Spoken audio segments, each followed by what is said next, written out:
লেনদেন। জীবন চলার পথে আমরা উপার্জন মানেই লেনদেন। যে আমরা যেভাবে উপার্জন করি, চাকরি বলেন, ব্যবসা বলেন, ক্ষেত বলেন, খামার বলেন, জমির কেনা বেচা বলেন, প্রতিনিয়ত আমরা জীবন চলতে উপার্জন করতে গিয়ে যাই করছি সবকিছু লেনদেন কিনা? কথা বলেন না। এই লেনদেনের মধ্যে হালাল কোনটা, হারাম কোনটা, জায়েজ কোনটা, না জায়েজ কোনটা, বৈধ কোনটা, অবৈধ কোনটা, এটা সংশোধন করা আপনার জন্য লাভ, বাধ্যতামূলক। এটা আপনার ইসলাহের অংশ, এটা আপনার তাজকিয়ার অংশ, এটা আধ্যাত্মিকতা, এটাই তরিকত, তরিকতের এটাও একটা অংশ। ইমাম মুহাম্মদ রাহমাতুল্লাহি আলাইহি জগৎ বিখ্যাত ইমাম ছিলেন। ইমামে আজম আবু হানিফা রাহমাতুল্লাহর শ্রেষ্ঠতম শাগরিদ ছিলেন ইমাম মুহাম্মদ, জগৎ বিখ্যাত আলেম। 3 জন খলিফা বাদশাহ ওনার ছাত্র ছিলেন, এত বড় আলেম ছিলেন। এই উনাকে একবার উনার জামানায় উনি ইসলামের প্রায় সকল বিষয়ে কিতাব লিখছেন। তো উনারে একদিন বলছে, হুজুর তাসাউফ, আধ্যাত্মিকতা, সুলুক, এই বিষয়ে আপনি কোনো কিতাব লিখলেন না? বললো, হ্যাঁ লিখছি তো। বলছে, কই, কোথায়? আমি যে কিতাবুল বুয়ু, মুআমালাত, মানুষের লেনদেন সম্পর্কিত যেই কিতাবগুলো লিখছি, যেই অংশগুলো, এইটাই হচ্ছে আধ্যাত্মিকতা, এটাই তাসাউফ, এটাই সুলুক। অর্থাৎ কোনো মানুষের লেনদেন সঠিক, কোনো মানুষ হালাসা চলে, কোনো মানুষ জায়েজ না জায়েজ বাইসা চলে, এটা সবচেয়ে শ্রেষ্ঠতম আধ্যাত্মিকতা, এটা সবচেয়ে শ্রেষ্ঠতম সুলুক, তরিকত। বুঝেন না? এমনি তো আপনি বেসাক ধরেন, কথা বুঝছেন না? আপনি খুব একটা বুজুর্গির বাপ, আপনি তো আপনার লেনদেনের মধ্যে সুদ, আপনার লেনদেনের মধ্যে 2 নম্বরই, লাভ হইল কি? আমাদের এই কুয়ানি, এটাদের অর্থ কি? কথা বলে। এই জন্য 3 নম্বরে প্রত্যেক মানুষের লেনদেন, হালাল হারাম বাইসা, কোনটা জায়েজ কোনটা না জায়েজ, কোনটা হালাল কোনটা হারাম, আমার জীবনে আমার লেনদেন। আপনি যদি জমির কেনা বেচা করেন, তো এখানে হালাল হারাম কি জেনে নেওয়া ফরজ।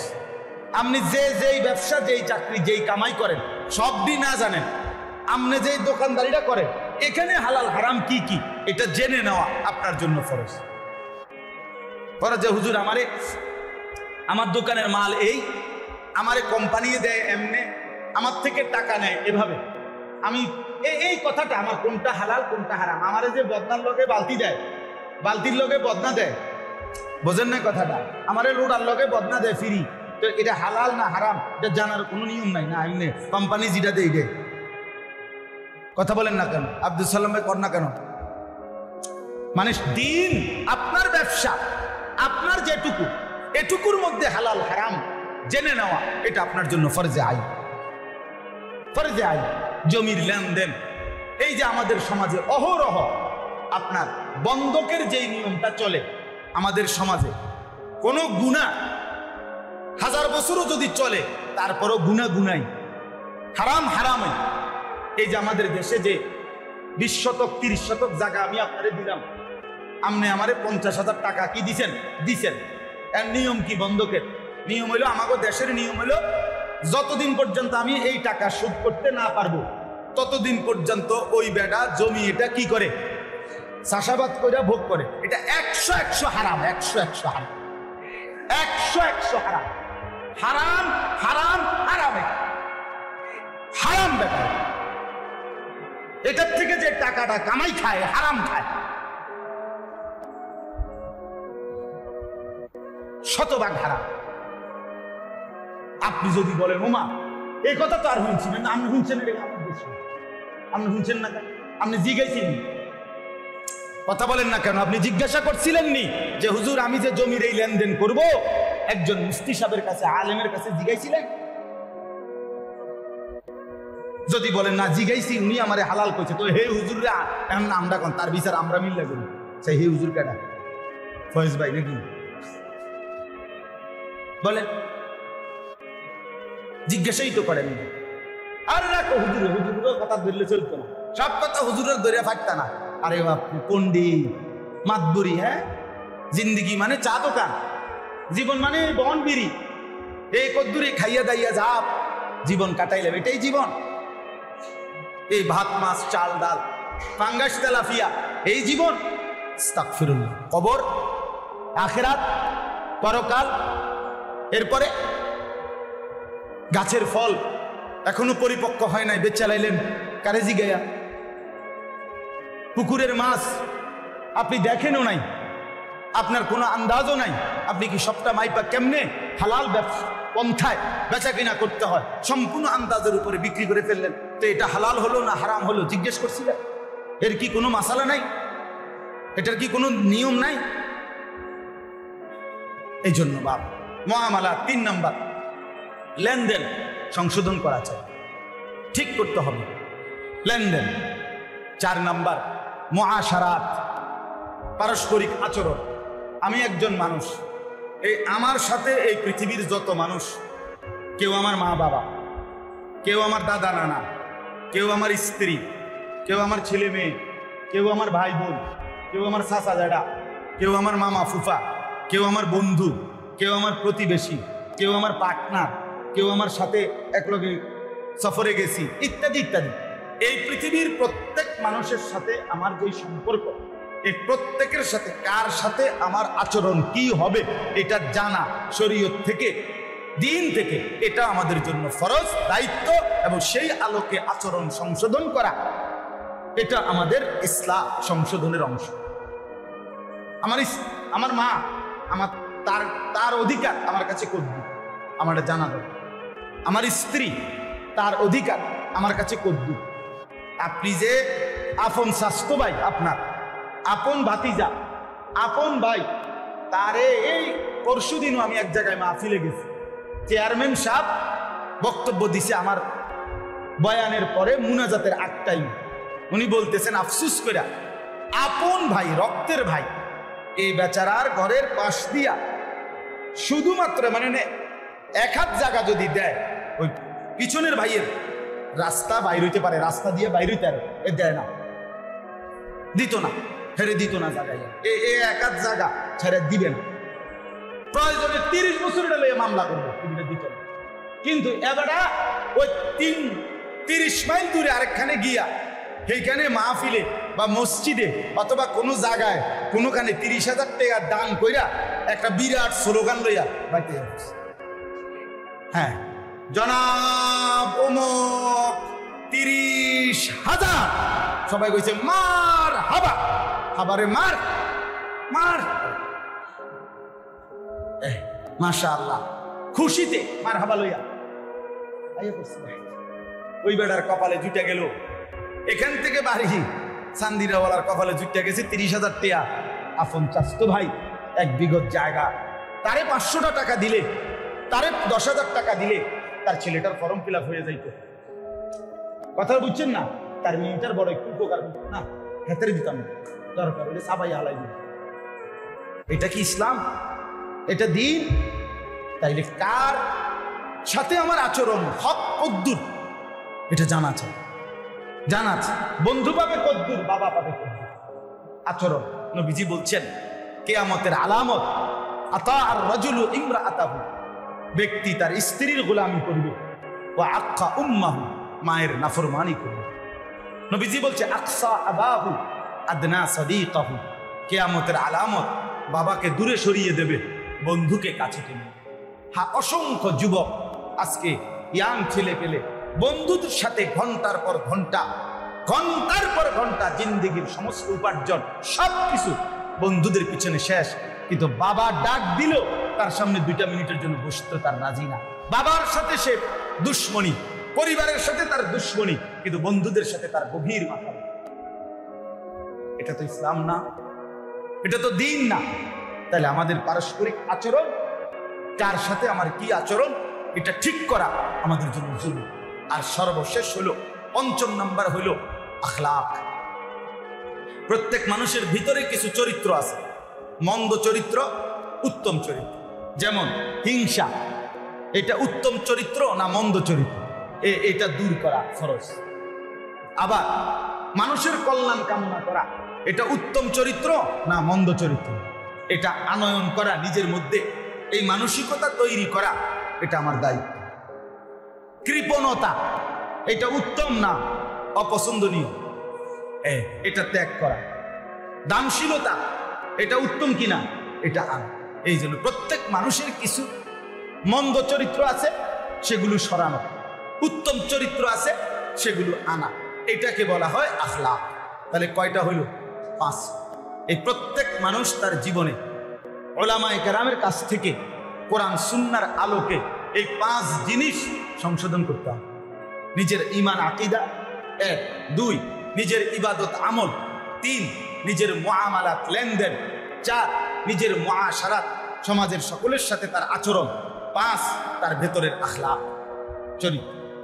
তাহলে একজন মুসলমানের দিন শেখা, কোরআন সুন্নাহর মাসআলা শোনা জানা কি পরিমাণ দরকার। আমাদের দেশে মাহফিল বছরে একবার মাহফিল হইয়া 2 বার হইলে অনেকের মাথা ব্যথা। এত ওয়াজ দিয়ে করে কি? এত ওয়াজ দিয়া ঘাস কাটে, এত ওয়াজ দিয়া ঘাস কাটে। প্রতি মাসে ওয়াজ দিয়ে করে কি? আপনি জানেনটা কি? আপনার শিখা হইল কদ্দুর এখনো? বলেন। ইমাম সাহেব জুমার নামাজে বয়ান করে, সামনের কাতারে মুসল্লি, হুজুরের ওয়াজ শুরু, এবার জুরানি শুরু।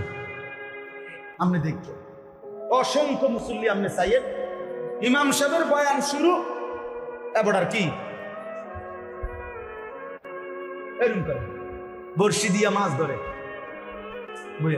ইমাম সাহেবের ওয়াজ শেষ, এবার জুরানি শেষ। এবার আপনি যদি জিজ্ঞাসা করেন চাচা আর জুরাইতেন না, বলবে জুরাইলাম হইলে, কিন্তু হুজুরে তো ওয়াজ শেষ করে দিছে, এটা হুজুরের দোষ। হুজুরে ওয়াজ থামাইলো কেন? হুজুরে যদি ওয়াজ চালু রাখতো তাহলে উনি আরো জুড়াইল। তাহলে আপনি কি শুনলেন? দিন কি শিখলেন? বাপ, আমার অনুরোধ আপনাদের কাছে, আরেকটু কাজে লাগান হায়াত, জিন্দেগি আরেকটু কাজে লাগান। এত খামখেয়ালি মনে করেন, এত চালাক মনে করেন না বাপ, এত চালাক মনে করেন। ইসলাম শুধুমাত্র একটি আমল, 2টি আমলের নাম ইসলাম না, পুরা দিন মানার নাম ইসলাম, পুরা দিন মানার নাম মুসলমান। আখিরাতে রব্বুল আলামিনের কাছে পুরা দিন বুঝাই, ঘন্টা মিনিট সেকেন্ড হায়াতের বুঝাই। আল্লাহ তাআলা কোরআনে বলছেন, ফালা তাজলিমু ফীহিন্না আনফুসাকুম। বান্দা, মাস আমার, বছর আমার, সপ্তাহ আমার, দিন আমার, ঘন্টা আমার, সেকেন্ড আমার, মিনিট আমার, আমার দেওয়া সময়ে নিজের উপরে গুনাহ করে নিজের উপরে জুলুম করো না, নিজের বরবাদ করো না। আমি বান্দা সময় দিছি লম্বা, হায়াত দিছি লম্বা, আমি কসম বান্দা, আমি কিন্তু ছেড়ে দেব না। আমার সেকেন্ড, প্রতি সেকেন্ডের হিসাব আমি নেব, প্রতি মিনিটের হিসাব আমি নেব, আমার এই হিসাব দিতেই হবে। তুমি এটা তামসা মনে করো, বিকাল বেলা এটা ফালতু টাইম, রাত্রেবেলা ভাত খাইবার পরে এটা বেহুদা টাইম, আপনি বইয়ে বইয়ে মোবাইল টিপবেন আর বেডি চাইবেন আর নাচ গান দেখবেন, এই সময়ের কোনো দাম নাই। এটা আপনার আব্বার সময়, হ্যাঁ সময়, এটা আপনার আব্বার, এটা আপনার দাদার সময়, সময় কার? আপনাকে জবাব দিতে হবে না? এই আয়াতটা শুনেন এইবার, তাইলে আমার কথা শেষ। এই আয়াত আল্লাহ তাআলা বলেন, ওয়াহুয়াল্লাযী জাআলাল লাইলা ওয়ান নাহারা, তিনি আল্লাহ যিনি বানিয়ে থাকেন আল লাইলা ওয়ান নাহারা, রাত এবং দিন। তাহলে রাত এবং দিন কে বানান? আল্লাহ। তাহলে প্রতি মিনিট, প্রতি সেকেন্ড পরিবর্তন করে কে? ইউকাল্লিবুল্লাহুল লাইলা ওয়ান নাহার। আল্লাহ বলেন, আল্লাহই রাত এবং দিন পরিবর্তন করে থাকেন, পরিবর্তন করে থাকেন। আল্লাহ বলেন, তিনি আল্লাহ যিনি রাত এবং দিন বানান, খিলফাতান, কিরকম বানান? পর্যায়ক্রম, ধারাবাহিক, বাই রোটেশন, একবার রাত একবার দিন, একবার রাত একবার দিন, একবার রাত একবার দিন। এর কোনো ব্যতিক্রম আছে? কথা বলেন, এর পরিবর্তন আছে? আপনাদের আমাদের কারো সুবিধার জন্য, অসুবিধার জন্য একসাথে 48 ঘন্টা রাত থাকার সুযোগ আছে? 72 ঘন্টা দিন সুযোগ আছে কি কোনো? আল্লাহ বলেন, ওয়াহুয়াল্লাযী জাআলাল লাইলা ওয়ান নাহারা খিলফাতান, তিনি আল্লাহ যিনি রাত এবং দিনকে বানান, খিলফাতান মানে পর্যায়ক্রম, ধারাবাহিকভাবে, বাই সিরিয়াল, একবার রাত একবার দিন, একবার রাত একবার দিন। এখন প্রশ্ন হলো, আল্লাহ বলেন যে যদি আমাকে প্রশ্ন করো, আল্লাহ আপনি রাত কেন বানান, আপনি দিন কেন বানান, এই সময় কেন দিলেন, এই হায়াত কেন দিলেন, জীবনের এই ঘন্টা মিনিট সেকেন্ডগুলো কেন বদলাচ্ছেন? আল্লাহ বলেন দুই উদ্দেশ্যে। এক, লিমান আরাদা আন ইয়াযাক্কারা, যারা আমি আল্লাহকে স্মরণ করতে চায়, আমার জিকির করতে চায়, আমার বন্দেগী করতে চায়, আমার গোলামি করতে চায়, আমি তাদের জন্যই রাত বানাই, তাদের জন্যই দিন বানাই। কোনো সিটার, বাটপার, কোনো সুদখোর, ঘুষখোর, হারামখোর, কোনো নাফরমান, বেহায়া, পাপী, খোদার কসম আল্লাহ বলেন এই সমস্ত সিটার বাটপারের জন্য আমি রাত দিন বানাই নাই, আমার গোলামি, আমার বন্দেগী করনেওয়ালা বান্দাদের জন্য বানাচ্ছি। وهو الذي جعل الليل والنهار خلفة لمن أراد أن يذكر, যারা যারা আমি আল্লাহর গোলামি করে, জিকির করে, আমাকে সেজদা করে, রাত যদি আমি না আনি, আমার বান্দা তাহাজ্জুদ পড়বে কেমনে? সকালের সূর্য যদি আমি না উঠাই, আমার বান্দা ইশরাক করবে কেমনে? দ্বীপ প্রহর যদি আমি না বানাই, আমার বান্দা যোহর পড়বে কেমনে, আসর পড়বে কেমনে? সূর্য যদি আমি না ডুবাই, মাগরিব হবে কিভাবে? এই জন্য রব্বুল আলামিন বলে সময় বদলাই, রাত আনি, দিন আনি, সবগুলো ঘন্টা মিনিট সেকেন্ড আমি রব্বুল আলামিন আমার বন্দেগীর জন্য। লিমান আরাদা আন ইয়াযাক্কারা, যারা যারা আমি আল্লাহকে জিকির করতে চায়, স্মরণ করতে চায় তাদের। হ্যাঁ, দুনিয়ার অনেক মানুষ আয় মুসলমান, অল্প কিছু সম্পদের মালিক, দুই চারটা দুনিয়ার লাইনের কিছু পড়ালেখা করে শুদ্ধ কথা বলে। হুজুররা করে কি? মাদ্রাসায় হয় কি? মোল্লা মুন্সিরা করেটা কি? ওদের কাজটা কি? ওদের দ্বারা উপকার কি হচ্ছে দেশের, জাতির? ওদের দ্বারা, আরে বেটা, ওদের দ্বারা পৃথিবীর স্বাভাবিক এই গতি, আসমান এবং এই জমিনের এই পর্যায়, রাত্র দিনের এই আবর্তন, আল্লাহকে যারা ডাকে, কোরআন যারা পড়ে, সেজদা যারা করে, খোদার কসম তাদের কারণেই পরিবর্তন হচ্ছে, তোমার বাপ দাদা 14 গোষ্ঠীর কারো কারণে নয়, গোলামির কারণে, সেজদার কারণে। আমার শায়েখ আল্লামা মুফতি মুশতাকুর নবী সাহেব হুজুর অনেক সময় বলে যে এই শহরে, মনে করেন ঢাকা শহর, এক শহরে এক রাতে যে পরিমাণ গুনাহ হয়, অসভ্যতা, নোংরামি, গান, বাদ্য, নাচ গান, জিনা, ব্যভিচার হয় রাত গভীরে, এক রাতেই আল্লাহর গজব ধ্বংস করে দেওয়ার কথা ছিল, কিন্তু রাতের 4টা বাজে, 3টা বাজে, মাদ্রাসার হেফজখানার শত শত ঢাকা শহরের গলিতে গলিতে, ভবনে ভবনে রাতের 3:30, 4টা বাজে 8 বছরের 10 বছরের কিছু মাসুম বাচ্চা রাত গভীরে উঠা ওযু কইরা মালিকের কোরআন নিয়া হাফেজ সাহেব হুজুরের কাছে সবক দেওয়ার জন্য পড়তে বসে। খোদার কসম আল্লাহ তখন আরশে আজিম থেকে বলে যে হায়, নাফরমানদের নাফরমানির কারণে আমি তো চেয়েছিলাম আযাব দিয়ে ধ্বংস করে দিতে, কিন্তু তোরা জেগে গেলি, আমার কোরআন নিয়ে বসে গেলি, তোদের বরকতে আমি আযাব তুলে নিলাম, তোদের বরকতে আমি আযাব তুলে নিলাম, তোদের সেজদা, তোদের গোলামি আমার পছন্দ হয়েছে, এদের বরকত। এজন্য দ্বীনকে ভালোবাসেন, মাদ্রাসাকে ভালোবাসেন, কোরআনকে ভালোবাসেন, বা উলামায়ে কেরামকে ভালোবাসেন, আল্লাহর সাথে আখিরাতের সাথে সম্পর্ক বাড়ান। আগামী জেনারেশন, আগামী প্রজন্মকে দ্বীন থেকে বঞ্চিত করেন না, কোরআন থেকে বঞ্চিত করেন না। সারাটা দেশ অস্থির, সারা দেশ লক্ষ কোটি আমাদের সন্তান, আমাদের ভাই অস্থির হয়ে আছে, অস্থির হয়ে আছে। হায় জাতি, হায় প্রজন্ম, নতুন জেনারেশন, আগামী সময়ে কি হবে তাদের, কি শিখছে, কি পড়ছে, কে কাকে নিয়ে খেলতেছে। হায় আল্লাহ, হায় আল্লাহ, তাজা রক্ত, তাজা খুন আমার জমিন গড়াগড়ি খাচ্ছে।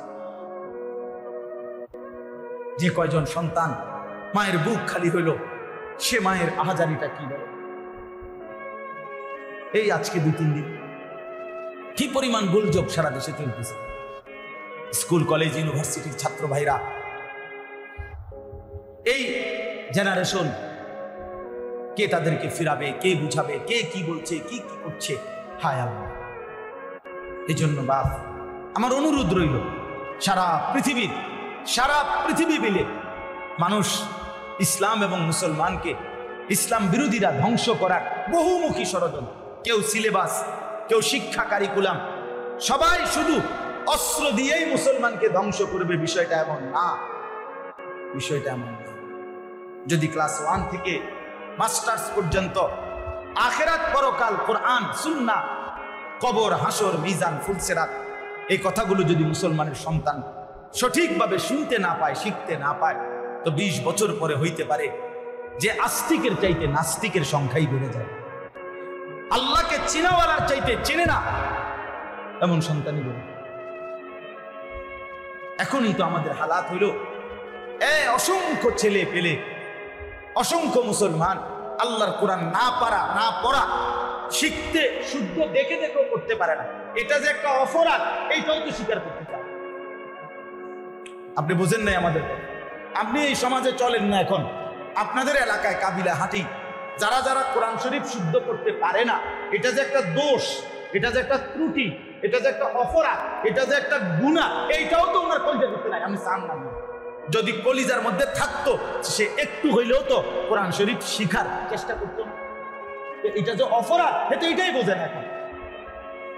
এরপরে তো এরপরের জেনারেশন আগামী 20 বছর পরে বলবে কোরআন শরীফ কি জিনিস, কোরআন শরীফ কি জিনিস চিনলাম না তো।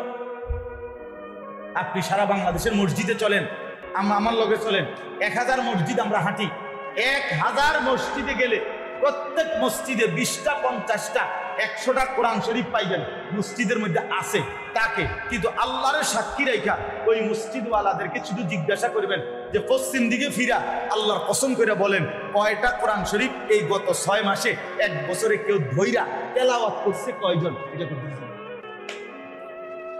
কথাটা বুঝছেন না? পড়িন না কোন তো কোরআন শরীফ শুধু তাকে সাজাবার জন্যই তো 23 বছরে নবীর দিবাই নিশির কষ্ট, শুধু তাকে একটা কোরআন শরীফ বিপদে পড়লে 2টা কোরআন শরীফ মান্নত করবেন, আর বউয়ের ডেলিভারির সময় 2টা কোরআন শরীফ মান্নত করবেন, ফুদ বিদেশ যাবার টাইমে 2টা কোরআন শরীফ মসজিদে দিবেন। 23 বছরে নবীর উপরে কোরআন নাজিল হওয়ার মাকসাদ এটাই তো ছিল না? আমরা বিপদ আপদে মান্নতের লাগিয়া কোরআন শরীফ জমা দিমু, এই তো কোরআন শরীফের উদ্দেশ্য। এটা পড়বে কে? এটা শিখবে কে বলেন? এখনো বাংলাদেশে আপনাদের অনেকের গায়ে সহে না, এত মাদ্রাসা ছোট ছোট করে ডাকি। এখনো বাংলাদেশের সর্বোচ্চ 90 থেকে 1 লক্ষ মাদ্রাসা, আর কমপক্ষে আপনার 6 লাখের চাইতে বেশি জেনারেল শিক্ষা প্রতিষ্ঠান, আরো বেশি 98%, মাত্র 2 থেকে 3% সন্তান বাংলাদেশের ছেলে মেয়ে মাদ্রাসায় পড়ে, সরকারি কওমি দুটোটা মিল্লা। 97% সন্তান এখনো স্কুলগামী। তো খুব বেশি হয়ে গেছে না? কথা বলেন না কেন? মাদ্রাসা খুব বেশি হয়ে গেছে, মসজিদ বেশি হয়ে গেছে, হুজুর খুব বাইরে গেছে নাকি? তা হুজুরের যন্ত্রণায় আপনারা মরিয়ে যেতেছেন নাকি? হ্যাঁ বলে কই? এখনো আলেম কই? এখনো মাদ্রাসা কোথায়? এখনো কয়জন? আমি খুলনা ইউনিভার্সিটিতে, খুলনা প্রকৌশল ইউনিভার্সিটি, ওইখানে গেছিলাম। ওইখানের জমি, মানে খুলনা ইউনিভার্সিটির এই জমিটা 17 একর, 1700 শতক, 1 একর 100 শতক। বাংলাদেশের কয়টা মাদ্রাসা মিলাইলে, কয় হাজার মাদ্রাসা একসাথে জায়গা মিলাইলে, কাবিলা বাজারে যে নেসারিয়া মাদ্রাসার জমি মানে 1 একর তো নাকি 1000 শতক, তো কদ্দুর জায়গা 40 শতক। তো তাহলে ওইখানে 17 একর জায়গা, বাংলাদেশের একটা ইউনিভার্সিটি। তো ঢাকা ইউনিভার্সিটির জায়গা কদ্দুর, জাহাঙ্গীরনগর ইউনিভার্সিটির জায়গা কদ্দুর, চিটাগাং ইউনিভার্সিটির জায়গা কদ্দুর? বলেন কথাটা বুঝছেন কিনা? তাইলে এখনো মাদ্রাসাগুলো কি খুব বেশি জায়গা দখল করে গেছে বাংলাদেশে? তো এই জন্য আপনাদের কাছে আমি অনুরোধ করলাম, মেহেরবানি করে বুঝতে শিখেন, দয়া করে আল্লাহর ওয়াস্তে এই কথাটা বুঝেন। এই রাত, এই দিন কাজে লাগাবেন নিজের ঈমান, নিজের আমল, নিজের আখিরাত, নিজের পরকালের ফিকির আরেকটু বেশি, নিজের এবং স্ত্রী সন্তানের আরেকটু ফিকির বাড়াবেন। বলেন ইনশাআল্লাহ। শেষ শব্দ হইল আও আরাদা শুকুরা। আল্লাহ বলেন দ্বিতীয়ত, রাত এবং দিন আমি আল্লাহ যেই উদ্দেশ্যে বানাই, এই সময় বদলাই, এটার দ্বিতীয় উদ্দেশ্য হলো যারা যারা আমার নেয়ামত পেয়ে আমি আল্লাহ শুকর আদায় করতে চায়, তাদের শুকর আদায়ের জন্য আমি আল্লাহ রাত্র এবং দিন বানিয়ে থাকি। অর্থাৎ আমার শুকর আদায় করবে, আল্লাহ আমাকে খাওয়াইছেন, পড়াইছেন, স্ত্রী দিছেন, সন্তান দিছেন, মাল দিছেন, সুখ দিছেন, স্বাচ্ছন্দ্য দিছেন, শরীর স্বাস্থ্য দিছেন, জীবন যৌবন দিছেন। আল্লাহ আপনার শুকর, আপনার জন্য সেজদা দিলাম, আপনার জন্য দান করলাম, আপনার জন্য সাদাকা দিলাম, আপনার জন্য হজ করলাম, আপনার জন্য যাকাত দিলাম। এই যে ইবাদতের মাধ্যমে শুকর আদায় করা, আল্লাহ বলেন আমার শুকর আমার স্মরণ, আমার শুকর আমার স্মরণ। এই দুই উদ্দেশ্যের জন্য পৃথিবী বদলাচ্ছি, সময় পাল্টাচ্ছি, রাত্র দিন বানাচ্ছি। আল্লাহ তাআলা আমাদের প্রত্যেককে নিজের হায়াত, নিজের সময়, এই জিন্দেগির কদর করবার তৌফিক দান করেন দয়া করে। আর কোনো দিন ফিরবেন না, আমিও না, আপনিও না, একবারই কবরে যাবেন, আর আসবেন না। কাজে আসার আর কোনো সুযোগ নাই। আজই সময়কে কাজে লাগান, হায়াতকে কাজে লাগান। এমন সবাই যার যার মতোই থাকবে, সবকিছু চলমান, এরই মধ্যে ইসরাফিল ফুল। এই জন্য আমাদের বাস্তবতা হলো এই, দিন দিন মুখলিসিন অর্থাৎ আল্লাহর প্রতি একনিষ্ঠ ইবাদতকারী বান্দা কমতে থাকে। আর এরই মাঝে একদিন ইসরাফিল ফুল। হাদিসের মধ্যে আছে, নবী সাল্লাল্লাহু আলাইহি ওয়াসাল্লাম ইরশাদ করেছেন, ইন্নাল্লাহা লা ইয়াকবিজুল ইলমা, নিশ্চয়ই আল্লাহ তাআলা ইলমকে, কোরআন সুন্নাহর জ্ঞান, ইনতিজাআন ইয়ানতাজিউহু মিনাল ইবাদ, বান্দার অন্তর থেকে ছিনিয়ে নেবেন না। ওয়ালাকিন ইয়াকবিজুল ইলমা বিকবজিল উলামা, বরং আল্লাহ তাআলা ইলম উঠিয়ে নেবেন ওলামায়ে কেরামকে উঠিয়ে নেয়ার মাধ্যমে। অর্থাৎ এমন হবে না যে একদিন, আজকে বুধবার 10 লক্ষ আলেম পৃথিবীতে আছে, কালকে বৃহস্পতিবার ওই মানুষগুলো আছে, কিন্তু তাদের ভিতরের ইলম এটা নাই, এমন না। বরং আল্লাহর নবী বলেন ধীরে ধীরে ওলামায়ে কেরাম আল্লাহ তাআলা উঠিয়ে নেবেন।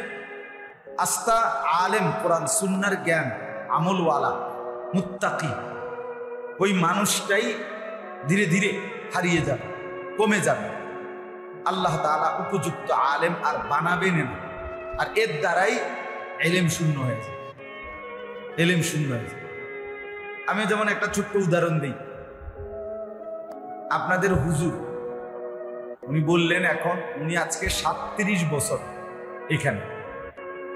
এই এখনকার যেই প্রজন্ম, এই এখন যারা নতুন জেনারেশনের উঠতি বয়সের আলেম হুজুর, আপনি তাদের সাথেও যদি কথা বলেন রীতিমতো অবাক হয়ে যাবেন যে উনি 3 বছরে জায়গা বদলাইছে কয়না। বুঝেন নাই? এখনকার অনেক, সবাই না, অনেক, এই রীতিমতো অবাক হয়ে যাবে। আমার আব্বা কুমিল্লা শহরে ঠাকুরপাড়া বড় মসজিদ বলে, ওইখানে আমার আব্বা 43 বছর একটানা এক মসজিদে ইমাম করেছে। ওই ইমাম অবস্থায় আব্বা ইন্তেকাল হয়েছে বাসা, একই মসজিদ, একটাতেই ঢুকছে, জিন্দিগি এখানেই শেষ হয়েছে, আব্বা স্বাভাবিক ইন্তেকাল হয়েছে। কিন্তু এখন এটা খুব কম, খুব, শুধু বদলায়, শুধু বদলায়, শুধু মনের জন্য লবণ চায়। অর্থাৎ দিন দিন ইলমের কাহাত, দুর্ভিক্ষ, কোরআন সুন্নাহর জ্ঞানেরও অভাব বাড়ছে। আল্লাহ নবী সাল্লাল্লাহু আলাইহি ওয়াসাল্লাম বলেন ধীরে ধীরে আল্লাহ তাআলা উলামায়ে কেরাম কমিয়ে ইলম কমায় ফেলে। ফলে কি হবে? ইত্তাখাযান নাসু রুউসান জুহালান, এক পর্যায়ে মানুষ কিছু মূর্খ মানুষকেই নিজেদের ধর্মীয় নেতা ইমাম বানায় ফেলে। এরপরে তাদের কাছে দ্বীনি ইলমের বিভিন্ন বিষয়ের মাসআলা ফাসুইলু, তাদেরকে জিজ্ঞেস করবে, ফাআফতাউ বিগাইরি ইলমি, এবং ওরা না জেনে না বুঝে পূর্ণাঙ্গ ইলম ছাড়া ফতোয়া দিবে, সিদ্ধান্ত দিবে। ফাযাল্লু ওয়া আযাল্লু, ফলে তারাও গোমরাহ হবে, জনসাধারণকেও গোমরাহ করে দিবে। তাইলে দিন দিন যত বাড়বে এভাবেই হবে, অর্থাৎ মানুষ যাকে তাকেই মাসআলা জিজ্ঞেস করবে, যাকে তাকেই সিদ্ধান্তদাতা মনে করবে। উপযুক্ত আলেম, কোরআন সুন্নাহর যথোপযুক্ত জ্ঞানী, তার দ্বারস্থ হওয়া, তার কাছ থেকে জিজ্ঞেস করে একটু কষ্ট করে জেনে নেওয়া, এই মানসিকতা দিন দিন কমে যাচ্ছে। সবাই ফতোয়া দিচ্ছে, সবাই সিদ্ধান্ত দিচ্ছে, সবাই মন মতো। বিশেষ করে এই মোবাইল ফেসবুকের জামানা, যার কাছে একটা বড় মোবাইল আছে উনি একজন মুজতাহিদ, উনি একজন পণ্ডিত, উনি একজন মুফতি, উনি একজন দেশ জাতি সমাজ বিশ্লেষক, উনি গোটা পৃথিবীর সকল বিষয়ের পরামর্শদাতা, উনি রীতিমতো বুদ্ধিজীবী, মানে বুদ্ধির সাগর, বুদ্ধির পাহাড়। দেখি এই ইয়াং বয়সী যারই মোবাইল আছে তার কাছে বুদ্ধি আছে, মানে বিভিন্ন কিছু জাতিকে বুদ্ধি পরামর্শ সরবরাহ করতেছে।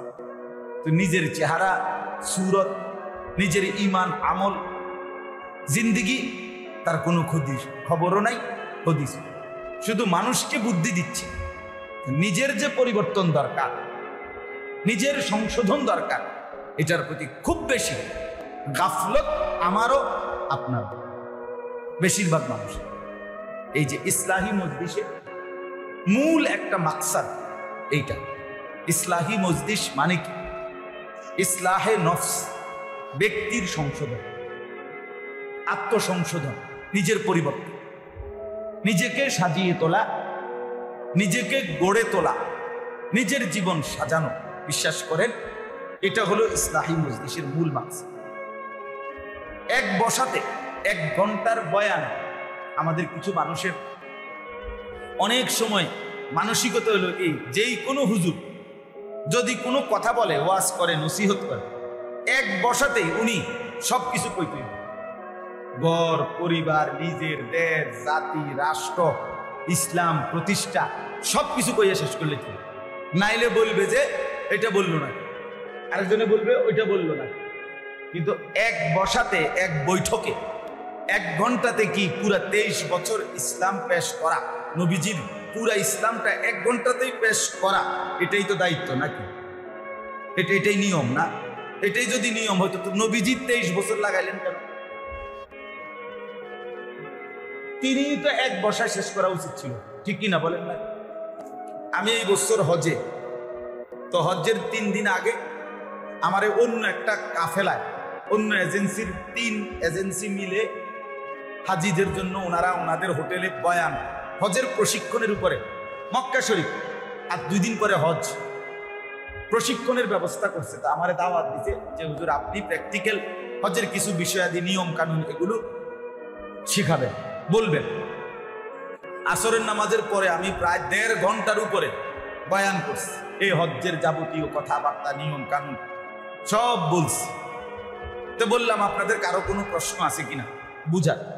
এক ভদ্রলোক দাঁড়াইয়া আমার বলল খুব শুদ্ধ ভাষায় যে হুজুর ইসলাম প্রতিষ্ঠার ব্যাপারে কিছু বললেন, এতক্ষণ বক্তব্য। আমি রীতিমতো বললাম, চাচা এটা কি বললেন? আপনি বুঝলেনটা কি, শুনলেনটা কি, আপনার মাথারটা কি? এটা হজ্জের প্রশিক্ষণ, 2 দিন পরে হজ।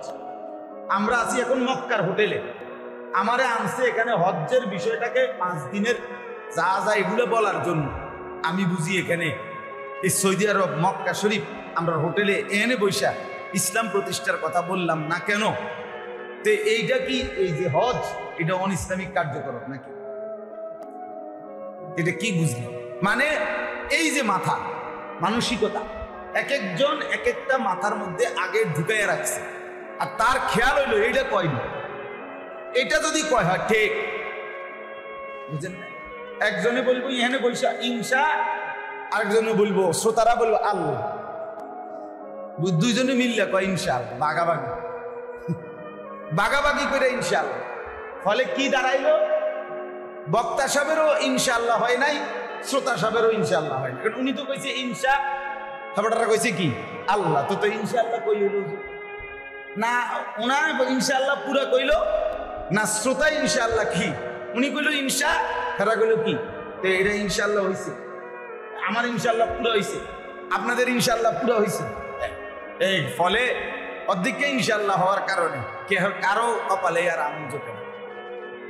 এই জন্য বাপ আমি মূলত কাউকে বিদ্রুপ করা মাকসাদ বুঝাইতে চাচ্ছি, বাস্তবতা হলো ইসলাহি মজলিসটা কি, এক কথায় এইটা বুঝাইতে চাচ্ছিলাম যে ইসলাহি মজলিসে মূল ফিকির আত্মসংশোধন, ব্যক্তির সংশোধন, নিজের পরিবর্তন, নিজের ফিকির, আমার জিন্দেগি ঈমান আমলের উপরে সাজিয়ে তোলা, এটা দরকার। কোরআনুল কারীমের মধ্যে আল্লাহ তাআলা বলছেন, ইয়া আইয়ুহাল্লাযীনা আমানু আলাইকুম আনফুসাকুম, হে ঈমানদারগণ তোমরা প্রত্যেকেই নিজেকে আঁকড়িয়ে ধরো, নিজেকে সাজিয়ে তোলো, নিজেকে গড়ে তোলো। কোরআনে আল্লাহ বলছেন, ইয়া আইয়ুহাল্লাযীনা আমানু কু আনফুসাকুম, হে ঈমানদারগণ নিজেকে জাহান্নামের আগুন থেকে বাঁচাও এবং পরিবারের সদস্যদেরকে বাঁচাও। তাহলে আগে বলছে নিজেকে বাঁচাও। কোরআনে আল্লাহ বলছে ওয়া'মুর আহলাকা বিস-সালাহ ওয়াসতাবির আলাইহা, হে নবী আপনি আপনার পরিবারের সদস্যদেরকে নামাজের আদেশ করুন এবং আপনি নিজেও নামাজের উপরে মজবুত থাকুন। এই যে আপনি নিজেও নামাজের উপরে মজবুত থাকুন, তার মানে নিজের দিকেও পূর্ণ সচেতন সজাগ দৃষ্টি রাখুন। এই পরিমাণ ইসলামের কামই করলেন, এই পরিমাণ মানুষের জন্য দৌড়াইলেন যে নিজের জামাত ছুটে গেল। ব্যস্ততার কারণে আপনি কি পারলেন না, না আমি এত ব্যস্ততার বালাম, এত বালাও বালাম। উনি ওই মেল মিটিং করতে করতে, মানুষের সমাধান করতে করতে জোহরও গেছে, আসরও গেছে, মাগরিবও গেছে। কি ব্যাপার, কেন পড়তে পারলেন না চাচা নামাজ? যে মানব সেবার কারণে, জনদরদি। উনি মানুষের সেবা করতে গিয়া নিজে পেশাবের উপরে দাঁড়াইয়া আরেকজনের গোসল করায়, আরেকজনের পবিত্র করায়, কিসের উপরে দাঁড়াইয়া? নিজে দাঁড়ায় রয়েছে কিসের উপরে? পেশাবের উপরে। অর্থাৎ নিজের বেখেয়াল করে, নিজের বরবাদ করে অপরের উপকার, এটা আপনারা কে বলছে? এটাকে দিন বললো কে? এই জন্য দয়া করে ইসলাহে নফস, আত্মসংশোধন, এটা জরুরি। এটা 1 নম্বর ডিউটি, প্রথম ডিউটি। আপাদমস্তক নিজের জিন্দেগি সাজিয়ে তোলা, গড়ে তোলা, এটা ফরজে আইন, ফরজে আইন, এটা বাধ্যতামূলক ডিউটি। একজন মুসলমান নিজেকে সাজাইতে হবে, নিজেকে গড়তে হবে, নিজের ঈমান ইসলাম শতভাগ ঠিক করতে হবে। একজন মুসলমান নিজের সংশোধন করবে কয় বিষয়ে? 5 বিষয়। কয় বিষয়ে? 1 নম্বর ঈমান আকীদা, যেটাকে আকীদা বলি আমরা। আমার ঈমান, যে বিষয়ের উপরে ঈমান আনতে হয়, যে সমস্ত বিষয়ের আকীদা পোষণ করতে হয়, এটা আমার ঠিক করতে হবে। আমার ঈমানের মধ্যে যেন কোনো কুফর না আসে, শিরিক না আসে। কুফর এবং শিরিক থেকে মুক্ত ঈমান, আকীদা ঠিক করা, ঠিক রাখা, এটা আপনার সংশোধন, নিজের ঠিক করা, এটা জরুরি। 2 নম্বরে ইবাদত, আমার উপরে যতগুলো আমল, ওযু, গোসল, নামাজ, রোজা, হজ, যাকাত, জিকির, তেলাওয়াত, তাসবিহ, তাহলিল, দান, সাদাকা, ঈদ, কুরবানি, যত কিছু আমল ইবাদত, এই আমলগুলো বিদআত মুক্ত, কুসংস্কার মুক্ত, আল্লাহ এবং তার রাসূলের খেলাফ থেকে মুক্ত, এরকম হচ্ছে কিনা সহি সঠিক, এটা সংশোধন করতে হবে, ঠিক করতে হবে, ঠিক করতে হবে। আপনি নামাজ তো পড়েন ঠিক, কিন্তু সূরা কেরাত অশুদ্ধ। আপনি নামাজ তো পড়েন ঠিক, কিন্তু রুকু সেজদা ঠিক মতো হয় না। আপনি নামাজ তো পড়েন ঠিক, কিন্তু সেজদা দিলে পিছন দিয়া 2 পাও উঠে যায়। আমি নিজে দেখছি বহু মানুষ দুই ঠ্যাং পিছিয়ে দিয়া উঠতে যায়, যার দুই ঠ্যাং উঠে যায় একসাথে তার নামাজ হয় না, হয় না, হয় না। দৈন্তান না, আপনার নামাজ কিচ্ছু গোড়ার ঘাস হয় না। যার সূরা কেরাত অশুদ্ধ, দোয়া কালাম অশুদ্ধ, তার নামাজ হয় না, হয় না, হয় না। তার গোড়ার ডিম হয় না, কিচ্ছু হয় না। আমি বললাম সূরা কেরাত যার অশুদ্ধ তার নামাজ হয় না, হবে না। আপনার এই নামাজ, আপনার এই নামাজ থেকে আপনি আখেরাতে কিচ্ছু পাবেন না, কিচ্ছু। আপনি যদি বলেন আল্লাহ ভরসা, আপনি আগে হুজুরে হোক 37 বছর ধরে হুজুরে বলুক যে আপনি বলছেন নি যে আল্লাহ বলছি কিনা কোথাও, বান্দা তুমি ভুল করতে থাকো আমি ভরসা, এটা আসেনি কোরআনে। তাহলে আপনি যে বলেন আল্লাহ ভরসা, কথা বুঝেন নাই আমার কথা? আপনি কোন যুক্তিতে এটা বললেন? নবীজি বলছি কিনা যে উম্মত তুমি ভুল করতে থাকো মৃত্যু পর্যন্ত, আমি সুপারিশ করিয়া তোমারে বেহেশত দিমু। তুমি মিছা কথা কইতে থাকো, তুমি অশুদ্ধ করতে থাকো, তুমি নাফরমানি করতে থাকো, টেনশন করো না, তোমার সিটারি তুমি করতে থাকো, তোমার বাটফারি তুমি করতে থাকো, তোমার 2 নম্বরই তুমি করতে থাকো, আমি নবী আসি, আমি সুপারিশ করিয়া তোমারে বেহেশত বুঝাইয়া দেবো। নবী এটা বলছে তো তাইলে আমরা কি বুঝে দোয়ান বাহিকা, কি বুঝে বন দিয়া সাদিয়া খান? এটা ঘটনা কি? হ্যাঁ, কি ব্যাপারটা কি? মানুষে না দেখে আপনি নামাজ পড়েন, আপনার মনে না আপনি একটা সান্ত্বনা নিলেন আর আপনি নামাজ পড়েন, কিন্তু আপনার যদি তাব্বাতিয়াদা ভুল হয়, কুল হুয়াল্লাহু আহাদ ভুল হয়, রুকুর তাসবিহ সাজদার তাসবিহ ভুল হয়, আত্তাহিয়াতু ভুল হয়, দোয়ায়ে কুনুত ভুল হয়, তো আপনার নামাজ কি হলো? বলেন না, কি হইল নামাজ? শব্দটা হলো সুবহানাল্লাহ, হা বড় হা, এরপরে লাস্টে হলো হা ছোট হা, তাহলে শব্দ হলো সুবহানাল্লাহ। আপনি বলেন সুবহানাল্লাহ, সুবহানাল্লাহ, সুবহানাল্লাহ, সুবহানাল্লাহ, সুবহানাল্লাহ, কি তাই? কিচ্ছু না। আপনি বলেন সুবহানাল্লাহ, সুবহানাল্লাহ, সুবহানাল্লাহ, ফেরেশতা বলে হইছে না, হইছে না, হইছে না, কসম আল্লাহ। আপনি বলেন আলহামদুলিল্লাহ, আলহামদুলিল্লাহ, আলহামদুলিল্লাহ, আলহামদুলিল্লাহ, আলহামদুলিল্লাহ, ফেরেশতা বলে হইছে না, হইছে না, হইছে না, কিচ্ছু না, কিচ্ছু না, কিচ্ছু না। সুবহানাল্লাহ তো কোনো শব্দ না, শব্দ কি সুবহানাল্লাহ? হা কই? সুবহা, হা কই? হইছে আপনার হা, শেষের গোল হা কই?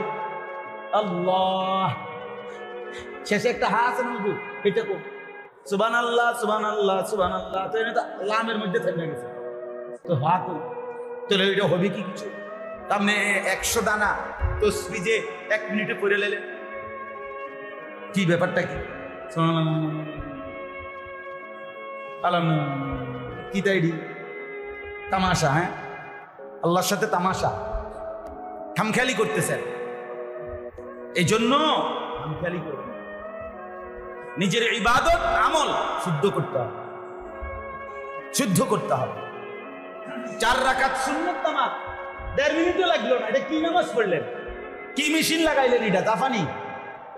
ঘটনাটা কি? একেবারে যদি মেশিনও পড়ে কেউ, তাইলেও তো এত তাড়াতাড়ি হইবার কথা না। আপনি কি করলেন এটা? আপনি তাহলে এটা একটু শুনান তো, প্র্যাকটিক্যাল শুনি আমরা।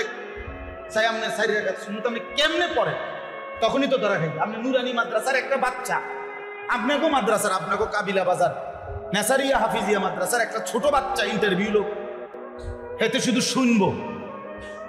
আপনার গো বাচ্চা, আপনার নাতি হোক, সে ইন্টারভিউ লোক, আপনি তার সামনে পড়েন 4 রাকাত নামাজ কেমনে 2 মিনিটে পড়েন, কেমনে 1 মিনিটে পড়েন?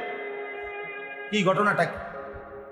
100 দানা তসবিহ 33, 34 বার এত দ্রুত কিভাবে পড়ে? তামাশা, তামাশা। বুঝ দাও না রে, একটা বুঝ দাও না। আমার একদিন একজনে বলছে 20 রাকাত তারাবি পড়ি আমরা 13 ভাই ফেরেশতাও। আমি বলছি চাচা মনে রাখেন আমার নাম আনিস, হাসরের ময়দানে ফেরেশতাও আপনারে বলবো চাচা আপনি 13 পাইছি না, আমরা কোন সময় পড়ছি এই জন্য লিখছি না, 13 পাইছি না। আপনি যেহেতু 13 পাইছেন না, ফেরেশতাও কি পাইছে না, টের পাইছে না আপনার এই অটো নামাজ, আপনার এই মেশিনের নামাজ, ফেরেশতা টের পাইছে। কি ঘটনাটা কি? 20 রাকাত তারাবি পড়লেন, আপনি টেরও পাইলেন না। আপনি কি নামাজটা পড়লেন? এটা ইনসাফ কি বল? 8টার সময় নামাজ দাঁড়াইছে, খতমে তারাবি, 4 রাকাত ফরজ, 2 রাকাত সুন্নত, 20 রাকাত তারাবি, 3 রাকাত বিতির। কারেক্ট যখন 9টা বাজে শেষ করলো, খালাস,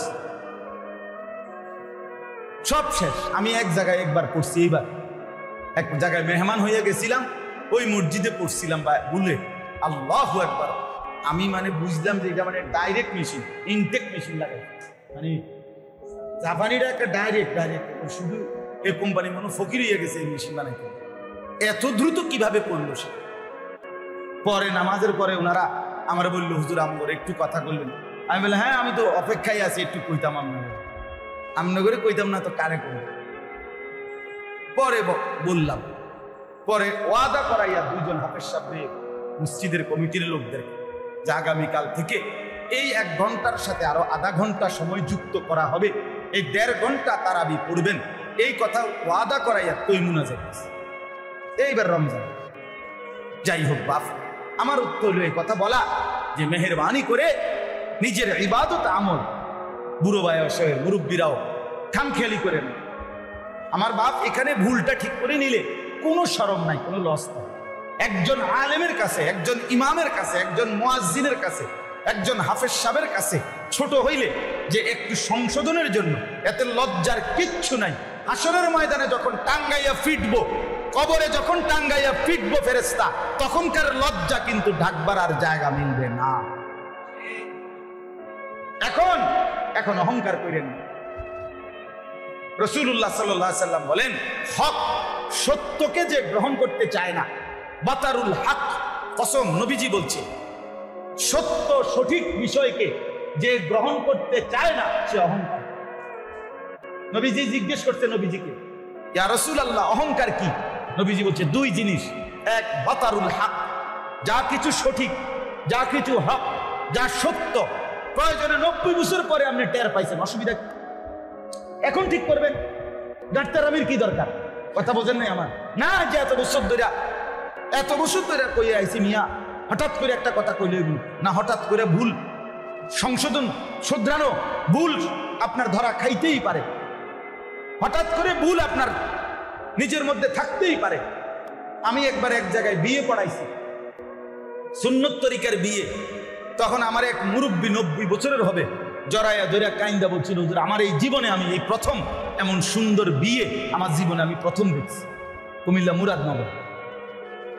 তো তাইলে এই বেচারার, এই মুরব্বীর এই সুন্দর কথা আমার খুব ভালো লাগছে যে উনি মনের অজান্তে অকপটে স্বীকৃতি দিচ্ছে যে আমি এমনটার দেখি না। অসুবিধাটা তাইলে এই জন্য বললাম, এখন যদি সংশোধন করে নেন, ঠিক করে নেন, আপনার ওযু, আপনার গোসল, আপনার নামাজ, আপনার রুকু সেজদা, অসুবিধা। আমি তো গত বছরও আমার খুলনার হজরত আমাদের এই অঞ্চলে আসে সবসময়, আমাদের খুলনার হজরত মাওলানা মুফতি নুরুল আমিন সাহেব দামাত বারাকাতুহুল আলিয়া। গত বছরও আমি আমার বাসায় হজরত ছিলেন, রাতের 1:30-2টা বাজে হজরত, আমি নিজে একা আমার বাসায় রাত্রে হজরতকে বলছি, হজরত আমার 2 রাকাত নামাজ, আমার রুকু সেজদা আমি এটা দেখাই হজরত, আমার এটা কোনটা হয় কিনা। তো হজরত আমার রুকু সেজদা আবারও ঠিক করে দিয়েছে। অসুবিধা কি? এত সমস্যাটা কোথায়? এত সমস্যা কোথায়? এই জন্য বাপ, ইবাদত আমল সংশোধন করা নিজের, এটা ইসলাহি মজলিসের অংশ, ইসলাহের সংশোধনের অংশ। 3 নাম্বার হলো মুআমালাত। আল্লাহ তাআলা আমাদের সবাইকে তৌফিক দান করেন। আলহামদুলিল্লাহি রাব্বিল আলামিন। মওলাই করিম আপনি মাফ করে দেন, মেহেরবান মওলাই মজলিস আপনি কবুল করে নেন। আল্লাহ আমারি বাবা ভাই চাচা জওয়ান বুড়ো সবাইকে কবুল আর মঞ্জুর করেন, ঈমান আমলের দৌলত দান করেন, আগামী জিন্দেগি সুন্দর করবার তৌফিক দান করেন। অসুস্থ বিমারি যারা শিফা করে দেন, এলাকার সমস্ত কবরবাসীদেরকে মাফ করে দেন, প্রত্যেকের কামাই রুজিতে হালাল বরকত দান করেন, প্রবাসীদেরকে সহি সালামতে নিরাপদে রাখেন। পর্দার আড়ালের মা বোনদেরকে পর্দা খুশিদা দান করেন। আল্লাহ, এই যুবক ভাইরা, নওজওয়ানরা এই ইসলাহি মজলিসের জন্য খেটেছে, পরিশ্রম করেছে, আল্লাহ তাদের হিম্মত আরো বাড়িয়ে দেন, আগামী দিনেও এই মজলিস চালু রাখবার তৌফিক দান করেন। আমাদের প্রত্যেকের নেক মাকসাদ আপনি পূরণ করে দেন। রব্বির হামহুমা কামা রব্বায়ানি সগীরা। সুবহান রাব্বিকা রব্বিল ইজ্জাতি আম্মা ইয়াসিফুন ওয়া সালামুন আলাল মুরসালিন ওয়ালহামদুলিল্লাহি রাব্বিল আলামিন।